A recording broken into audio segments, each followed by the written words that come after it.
Foi divulgado hoje o vídeo da audiência de custódia de Adélio Bispo de Oliveira, acusado de esfaquear Jair Bolsonaro em Juiz de Fora, Minas Gerais. Adélio disse que se sentia ameaçado pelos discursos do candidato à presidência. Pelos discursos em que o cidadão tem feito. Um incidente, um imprevisto que terminou, digamos assim, de forma problemática, discordâncias em certos pontos. Houve um ferimento, correto, embora pretendíamos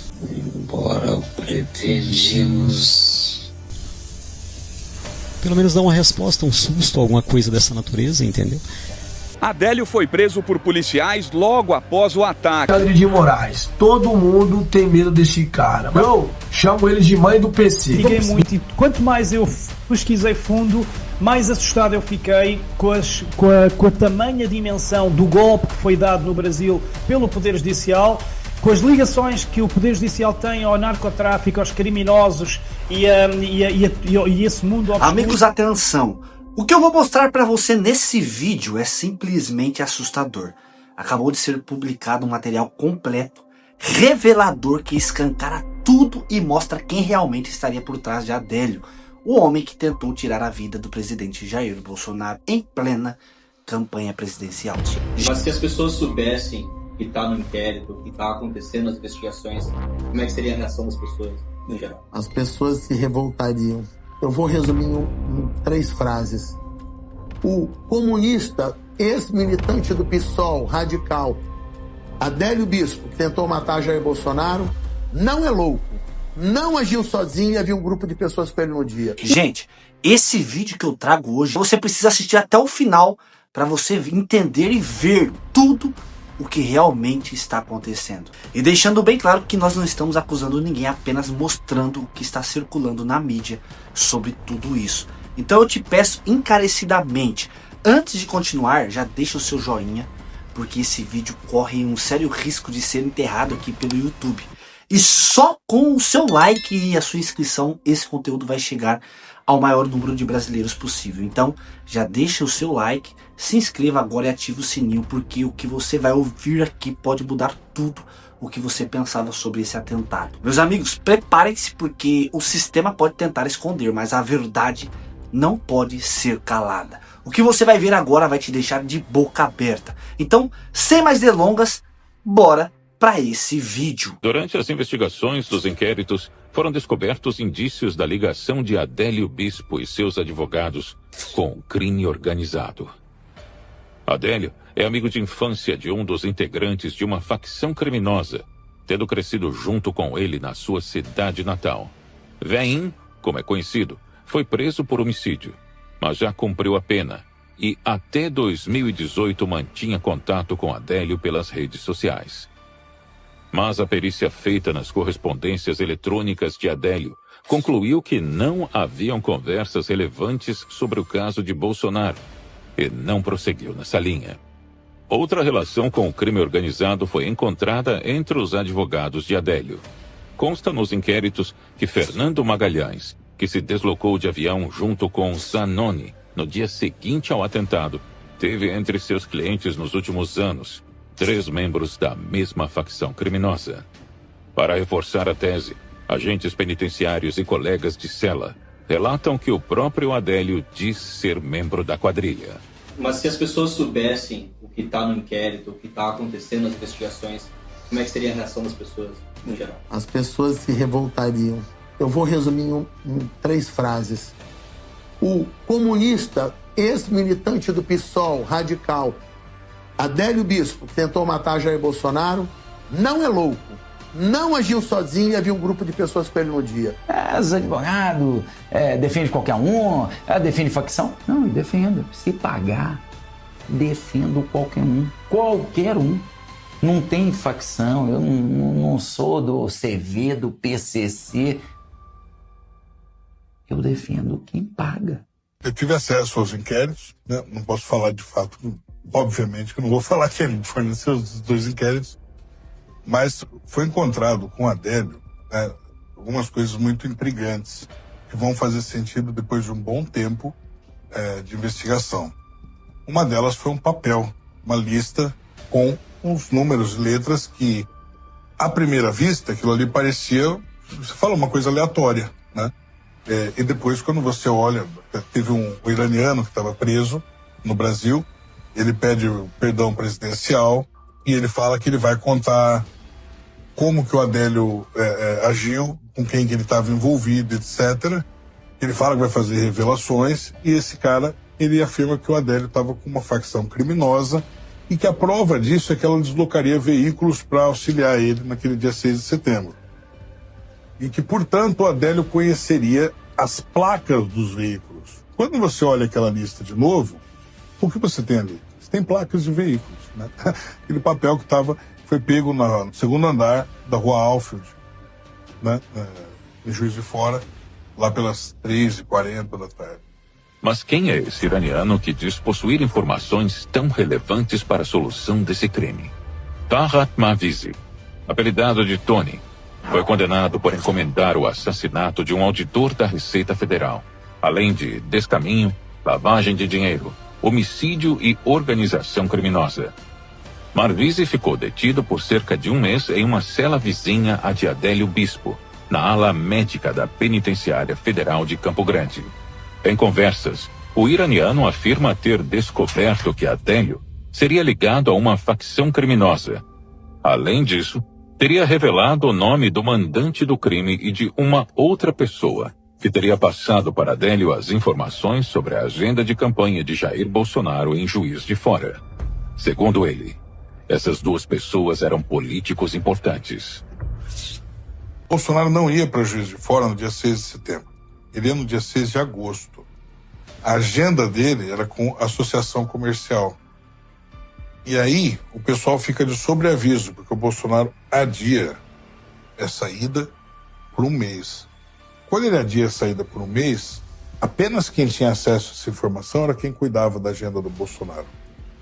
Segundo as informações que eu levantei, era o pessoal do Bebiano. O Bebiano era presidente temporário, né, da Nacional. Então ele acabou agregando tudo da campanha para ele, por conta desse modo dele de trabalhar extremamente centralizador. O Bolsonaro era blindado pelo Bebiano. Para você falar com o Bolsonaro, você teria que passar pelo Bebiano. Porque se o Adélio é um louco e um belo dia, na história do planeta, na história da política mundial, ele cai de paraquedas no colo do Bolsonaro com uma faca na mão, então isso é um fato que precisa ser examinado. Agora, por outro lado, se o Adélio premeditou, para que ele pudesse premeditar, o pressuposto é que alguém conhecesse a agenda do presidente. Inclusive, logo após o atentado, eu fui chamada para depor na Polícia Federal e, assim, eu fui muito clara no meu depoimento. Eu disse que até o momento, quem sabia dessa agenda era só a gente que estava na organização e a gente tinha sido acionado diretamente por parte do pessoal do PSL, que no caso eram as figuras do Bebiano e o Marcelo Álvaro Antônio. Então, assim, eles queriam entender como essa agenda vazou para que o Adélio estivesse na cidade antes da data, de fato, que ocorreu o atentado do presidente Bolsonaro. Isso é uma lei, uma resolução do TSE. Você vai falar, bom, o crime foi cometido no dia 6 de setembro. A eleição foi acontecer lá para o dia 3 de outubro. Então, nesse intervalo, se o presidente falece, a probabilidade de alguém usar isso e usar a lei atrelada a este fato para confundir a população, a pessoa pensa que está votando Bolsonaro e está votando em outra pessoa, é muito grande. E aí você diz o seguinte, bom, se o Bolsonaro fica com o Bebiano, opção A, ele escolhe, fala assim, não vou querer o Luiz Felipe porque apareceu um dossiê e vou desistir dele e o Bebiano entra. Se o Bolsonaro fica com o Bebiano, eles têm tempo de agir. Agora, caso isso não aconteça, então o caminho tem que ser outro. Então o Bolsonaro tem que ser morto nesse prazo, nesse intervalo. Por quê? Porque senão eles perderam tudo, porque eles perderam o vice. Então eles têm que aproveitar essa legislação para poder matar o presidente, para poder tomar o poder. Porque senão, se isso não acontece, quem que entra? Entra o Mourão. E aí com o Mourão também, eles iam ter que fazer o quê? Matar o Mourão também? Entendeu? Então, eles não iam tomar o poder desse jeito. Eles falam, bom, não vamos tomar o poder assim. O que a gente tem que matar esse cara antes da eleição. A gente usa a lei a nosso favor. É claro que isso tudo que eu estou falando está no nível das hipóteses de investigação. Uma investigação, para quem não sabe, é você usar a metodologia científica na solução de um crime. Para você usar a metodologia científica, você tem que levantar todas as hipóteses e testar uma por uma, fazer a indução, né? Caso isso aconteça, seria assim associado. Caso aquilo aconteça, seria de outro. E aí você vai derrubando as impossíveis até que só sobre uma possível no final. Então, neste caso que eu estou dizendo, essas hipóteses também têm que ser pensadas. Em novembro de 2019, o deputado federal Luiz Felipe de Orleans e Bragança disse em entrevistas que Bolsonaro lhe revelou que não o escolheu para ser vice na chapa, porque o ex-presidente do PSL, Gustavo Bebiano, havia armado contra ele.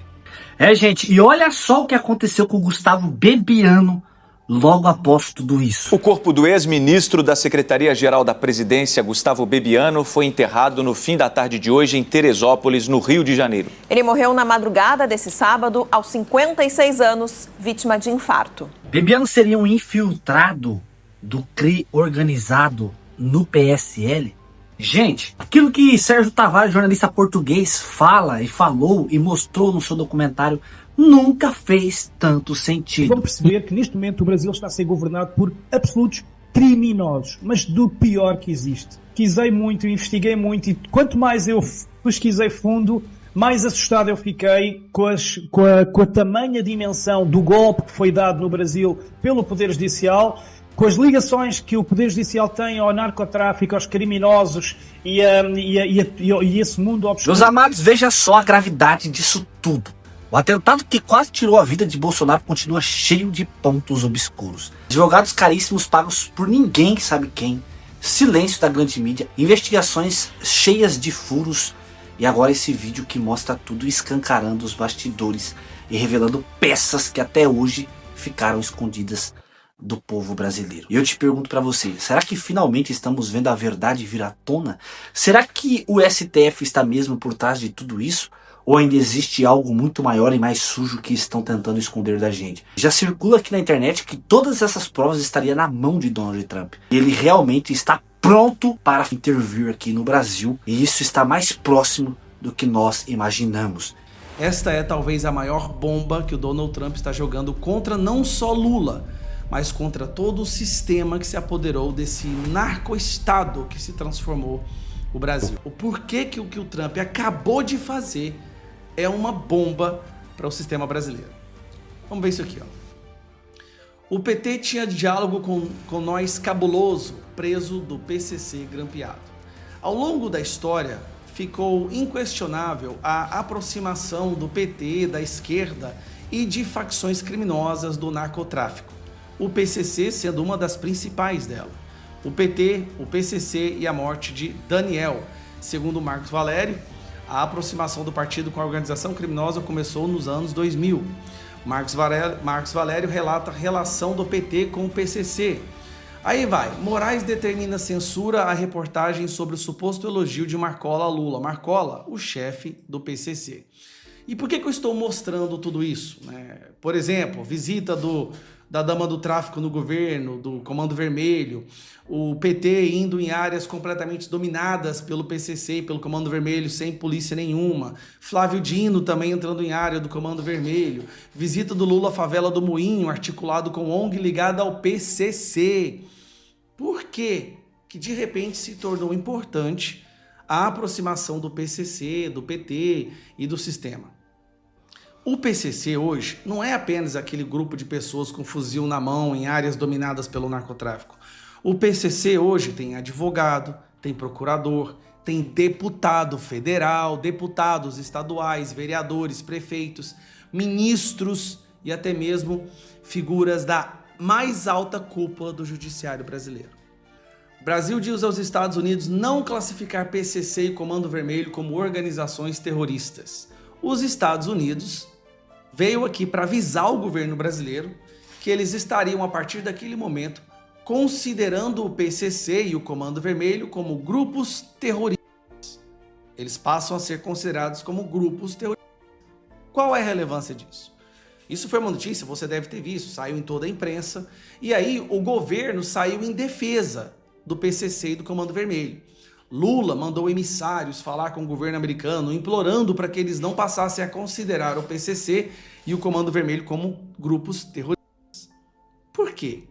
Não é só porque eles são amigos do PCC e do Comando Vermelho. A partir do momento em que o governo americano começa a considerar o PCC e o Comando Vermelho como grupo, o Donald Trump tem às suas mãos uma artilharia muito mais pesada contra o estamento brasileiro, falando até mesmo do Pentágono. E você acredita que Trump vai dar um basta em tudo isso? Comenta aqui embaixo, porque eu quero muito saber a sua opinião. Não esqueça de deixar o like, se inscrever no canal e compartilhar esse vídeo, porque eles tentam de todas as formas abafar, silenciar e não querem deixar a verdade vir à tona. Mas juntos nós podemos fazer essa verdade chegar a todo o Brasil. Então faça a tua parte, compartilha, deixa o like e se inscreva aqui no canal. E bora orar pelo Brasil, porque realmente a nossa pátria está vivendo dias de guerra política e nós não sabemos onde isso tudo vai parar. Deus abençoe, fique com Deus e até o próximo vídeo, se Deus quiser. Fui.